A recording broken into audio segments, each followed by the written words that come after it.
Class 10th अध्याय 11 मानव नेत्र रंग बिरंगा संसार। आज यही चैप्टर को हम पढ़ने वाले हैं। इस चैप्टर में हम पूर्ण रूप से मानव नेत्र और रंग बिरंगा संसार के बारे में पढ़ेंगे विस्तार से। चलो अब स्टार्ट करते हैं। तो यहाँ पर हम आपको बता दें कि कुछ ऐसे इंपॉर्टेंट जानकारी है। मानव नेत्र यह एक अत्यंत मूल्यवान एवं सुग्राही ज्ञान इंद्रिया है। मतलब कि जो हमारा मानव नेत्र है, पहले मानव नेत्र के बारे में हम जानते हैं। मानव नेत्र क्या है? यह एक अत्यंत मूल्यवान, मतलब कि यह अत्यंत कीमती है एवं सुग्राही ज्ञान इंद्रिय है। कौन सी ज्ञान इंद्रिय? सुग्राही ज्ञान इंद्रिय। जो हमारी आँख है एक अत्यंत मूल्यवान है और सुग्राही ज्ञान इंद्रिय है। यहाँ तक सबको समझ में आ गया होगा लगभग। अब आगे चलते हैं। यहाँ पर लिखा गया है कि यह हमें इस अद्भुत संसार तथा हमारे चारों ओर के रंगों को देखने योग्य बनाता है। जो हमारी आँख है दोस्तों, यह क्या करता है? इससे हम अपने संसार में, जो इस संसार में हम रह रहे हैं, इस संसार में अपने आसपास देखकर उसका रंग को पता लगा सकते हैं कि कौन सा लाल है, पीला है, नीला है, कैसा है। तो यह हमारी आँख के द्वारा देख पाते। तभी तो हम आँख बंद कर लेंगे तो हमको कुछ दिखाई नहीं देगा। जब आँख खोलेंगे रहेंगे तभी हमको पता चलेगा कि रंग पीला है या लाल है। तो दोस्तों, आँख हमारा एक अत्यंत मूल्यवान एवं सुग्राही ज्ञान इंद्रिय है, जो हमें इस अद्भुत, मतलब कि अद्भुत संसार के चारों ओर के जो रंग बिरंगे पदार्थ होते हैं उन्हें हम आसानी से देख सकते हैं। तो दोस्तों बात करेंगे कि यह नेत्र गोलक है। दोस्तों यहाँ पर देख सकते हो, यह नेत्र गोलक में स्थित होता है। जो हमारी आँख होती है यह नेत्र गोलक में स्थित होता है और नेत्र गोलक का व्यास लगभग 2.3 सेंटीमीटर होता है। यह बहुविकल्पीय प्रश्न में कभी कभी पूछा भी जाता है कि नेत्र गोलक का व्यास कितना होता है। नेत्र गोलक का व्यास लगभग 2.3 सेंटीमीटर होता है, याद रखना आप सब। चलो आगे बढ़ते हैं। यहाँ पर अब आ गया है, यहाँ पर बहुत बढ़िया चीज़ खुल कर आ गया है। तो यहाँ पर अब चलो हम इसको विस्तार से जानेंगे। मानव नेत्र के विभिन्न भाग एवं उनके कार्य। जो हमारा मानव नेत्र है, मानव नेत्र में विभिन्न भाग भी होते हैं और उनका क्या कार्य है, कौन कौन सा कार्य है, इस चैप्टर में हम विस्तार से समझेंगे। चलो अब समझाते हैं आपको। पहले यहाँ पर आप सब देख सकते हो कि यहाँ पर एक ऑप्शन है श्वेत कार्निया, मतलब कि श्वेत मंडल कार्निया। इसका क्या कार्य है? जो कार्निया होती है हमारी आँख में, इसका क्या कार्य है? तो इसका कार्य क्या है, अब चलो हम पढ़कर आपको बताते हैं और आप भी साथ साथ में पढ़ते रहिएगा। यहाँ पर आगे जाते हैं। यह नेत्र के अग्रभाग, मतलब नेत्र के आगे भाग पर एक पारदर्शी झिल्ली होती है। यह नेत्र के आगे भाग पर एक पारदर्शी झिल्ली होती है। और फिर आगे है, नेत्र में प्रवेश करने वाली प्रकाश की किरणों का अधिकांश अपवर्तन कार्निया के बाहरी पृष्ठ पर होता है। तो दोस्तों चलो एक बार फिर से इसे रिपीट कर लेते हैं कि कार्निया क्या होता है। यह नेत्र के अग्रभाग पर एक पारदर्शी झिल्ली है। जो पारदर्शी झिल्ली है, नेत्र में प्रवेश करने वाली प्रकाश किरणों का अधिकांश अपवर्तन कार्निया के बाहरी पृष्ठ पर होता है। जो कार्निया है, जो नेत्र में हमारे प्रकाश पड़ता है, उसका अधिकांश अपवर्तन कार्निया के बाहरी पृष्ठ पर होता है, जिसे हम कार्निया कहते हैं। चलो अब आगे है, आगे यहाँ पर एक हेडिंग है। हेडिंग डालकर आप लिख भी सकते हो। यहाँ पर हेडिंग है लेंस। अब लेंस किसे कहते हैं भैया? लेंस कितने प्रकार के होते हैं? तो लेंस तो 2 प्रकार के होते हैं। चलो अब लेंस जान लेते हैं, लेंस क्या है। तो यहाँ पर तो लेंस देख सकते हो, यह एक उत्तल लेंस होता है। जो हमारी आँख होती है, आँख में कौन सा लेंस होता है? उत्तल लेंस, जो प्रकाश को रेटिना पर अभिसारित करता है। लेंस का क्या कारण है? तो यह प्रकाश को क्या करता है? रेटिना पर अभिसारित कर देता है। अब उसके बाद यह एक रेशेदार जेहलीवत पदार्थ का बना होता है। कौन सा पदार्थ का बना होता है? जेहलीवत पदार्थ का बना होता है। अब आगे यहाँ पर आ जाइए। आगे लिखा गया है, लेंस केवल विभिन्न दूरियों पर रखी वस्तुओं को रेटिना पर फोकसित करने के लिए आवश्यक फोकस दूरी में सूक्ष्म संयोजन करता है।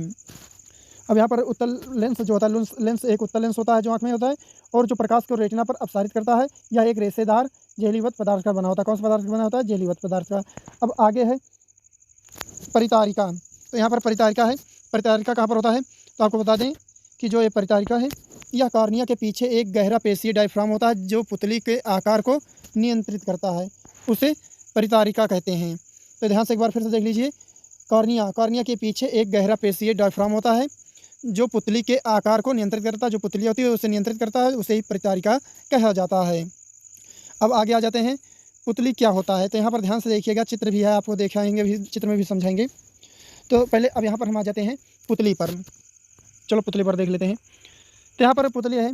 पुतली आँख में प्रवेश करने वाले प्रकाश की मात्रा को नियंत्रित करती है। जो हमारे पुतली क्या होती है? पुतली आँख में प्रवेश करने वाली जितनी भी प्रकाश की मात्रा आती है उसे नियंत्रित करती है, मतलब कंट्रोल करती है। कहने का मतलब यह है, पुतली का कार्य क्या है? पुतली का कार्य यह है कि जो प्रकाश आता है आँख में प्रवेश करता है और उसी को यह नियंत्रित करता है, जिसे हम पुतली कहते हैं। अब आगे है रेटिना। रेटिना का कार्य क्या है? तो रेटिना के पेपर में बहुत बार पूछा गया भी है, तो रेटिना को ज़रूर से ज़रूर ध्यान दीजिएगा। यहाँ पर रेटिना लिखा है, तो रेटिना के बारे में हम जानेंगे। यह एक कोमल सूक्ष्म झिल्ली का होता है, मतलब कि यहाँ पर यह जो रेटिना होता है यह एक मुलायम झिल्ली का होता है। अब आगे, जिसमें प्रकाश सुग्राही कोशिकाएं अधिक संख्या में पाई जाती हैं और इसी में प्रकाश सुग्राही कोशिका सबसे अधिक मात्रा में पाई भी जाती हैं। अब आगे देख लीजिए, यहाँ पर दिया गया है प्रदीप्त होने पर प्रकाश सुग्राही कोशिका को सक्रिय हो जाती है। जब अगर प्रदीप्त होने पर प्रकाश जो होता है वो सुग्राही कोशिकाएं सक्रिय मतलब चालू हो जाती हैं तथा विद्युत सिग्नल पैदा करती हैं। जब सक्रिय हो जाती हैं तो विद्युत सिग्नल पैदा करने लग जाती हैं। फिर आगे देख लीजिए एक बार, यह सिग्नल द्विक तंत्रिकाओं द्वारा मस्तिष्क तक पहुंचा दिया जाता है। जब यह सिग्नल उत्पन्न होने लगता है तो ये मस्तिष्क मतलब दो सिग्नल तंत्रिकाओं द्वारा तंत्रिकाओं द्वारा ये हमारे दिमाग तक आसानी से भेजा जाता है। फिर लिखा है आगे, यहाँ पर देख सकते हो, मस्तिष्क इन सिग्नलों की व्याख्या करता है और हम वस्तु को देख पाते हैं। जो मस्तिष्क होता है, फिर जो सिग्नल हमने हमारे द्वारा भेजा गया तंत्रिकाओं द्वारा, जब वो मस्तिष्क में जाता है तो मस्तिष्क उसको जांच पड़ताल करता है, जैसे कि व्याख्या करता है, कहने का मतलब, और फिर हमको वस्तु दिखाई देने लगती है स्पष्ट रूप से। तो यही है रेटिना का कार्य। तो यहाँ पर ये चित्र दोस्तों आपको बनाना पड़ेगा। चित्र में दिया गया है, यहाँ पर दृष्टि पटल यहाँ पर है, सब दिया गया है, श्वेत मंडल, पुतली, परितारिका, क्रिस्टल लेंस, बहुत सारे हैं दोस्तों। यहाँ पर इसको आपको चित्र एक बार बनाना पड़ेगा, चित्र यहाँ देखकर बना लीजिएगा। चलो हम अब आगे आ जाते हैं नीचे। तो यहाँ पर जो हम नीचे आ गए, यहाँ पर हमें ऑप्शन देखने को मिल रहा है दूरबिंदु। तो यहाँ पर देख सकते हो दूरबिंदु हेडिंग है, दूरबिंदु आप हेडिंग डाल लीजिए। यहाँ पर आप वीडियो रोक कर लिख सकते हो। तो यहाँ पर दूरबिंदु आ गया है, तो वह न्यूनतम दूरी यहाँ पर दिया गया है, वह न्यूनतम दूरतम, तो मतलब वह न्यूनतम दूरतम बिंदु जिस तक कोई नेत्र वस्तुओं को सुस्पष्ट देख सकता है, नेत्र का दूर बिंदु कहलाता है। समानता नेत्र के लिए यह अनंत दूरी पर होता है। आपको बता दें कि जैसे हम सुस्पष्ट मतलब खूब स्पष्ट रूप से जब बोल दें कि हम जैसे 25 सेंटीमीटर स्पष्ट देख लेते हैं, तो हम यह हमारा दूर बिंदु है। और यदि बोल दें कि हम 1 किलोमीटर तक स्पष्ट रूप से देख सकते हैं, तो स्पष्ट रूप से हमें तो दिखाई नहीं देगा, लेकिन हम मान लेते हैं, तो वहाँ पर वह हमारा क्या हो जाएगा, दूर बिंदु हो जाएगा। लेकिन यहाँ पर एक चीज़ दिया गया, समानता नेत्र के लिए यह अनंत दूरी पर होता है। तो समानता नेत्र के लिए यह अनंत दूरी पर होता है। अब आगे चलते हैं निकट बिंदु की ओर। तो यहाँ पर निकट बिंदु हेडिंग है, यहाँ पर आप निकट बिंदु हेडिंग डालकर लिख सकते हो। तो यहाँ पर दिया गया है, वह न्यूनतम दूरी जिस पर रखी कोई वस्तु बिना तनाव के अत्यधिक स्पष्ट देखी जा सकती है, उसे नेत्र का निकट बिंदु कहा जाता है। ध्यान से एक बार देख लीजिएगा, जैसे यहाँ पर अभी इसका हम उदाहरण देकर समझेंगे आपको। निकट बिंदु का तो वह न्यूनतम दूरी मतलब कि मतलब कि जिस पर रखी वस्तु, कोई मान लीजिए वस्तु रखी हो और आप बिना तनाव के अत्यधिक मतलब बहुत अच्छे ढंग से उसे देख सकते हो, तो उस नेत्र को हम निकट बिंदु कहेंगे। तो मान लीजिए दोस्तों, यहाँ पर आपको सभी के सामने देख सकते हैं, यहाँ पर जो स्टार पॉइंट में है, यहाँ पर दिया गया है, किसी सामान्य दृष्टि के कारण वयस्क मतलब कि नौजवानों के लिए निकट बिंदु आँख से लगभग 25 सेंटीमीटर की दूरी पर होता है। यदि हम किताब पढ़ते हैं, तो यदि आप कभी ट्राई करिएगा किताब को, यदि अगर हम ज़्यादा समीप भी ला के देंगे, एकदम आँख के पास ला के देंगे, तो हमें कोई अक्षर दिखाई नहीं देगा। यदि हम 25 सेंटीमीटर से दूरी पर रख देते हैं, तब भी हमें नहीं दिखाई देगा। इसका एक बिंदु होता है, जैसे मान लीजिए 25 सेंटीमीटर, इतने पर हमें सुस्पष्ट दिखाई देने लगेगा। तो अब आपको हम बता दें आगे, इससे सुस्पष्ट दृष्टि की न्यूनतम दूरी भी कहते हैं। अब बोला जाए सुस्पष्ट दृष्टि की न्यूनतम दूरी किसे कहते हैं, तो इसे ही कहते हैं। अब क्या है दोस्तों आगे, समंजन क्षमता। तो दोस्तों समंजन क्षमता बताने के बाद अब नेक्स्ट पार्ट कल बनेगा वीडियो। तो समंजन क्षमता हेडिंग डाल लीजिए आप सभी लोग।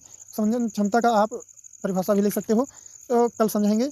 चलो मिलते हैं अगले पार्ट में।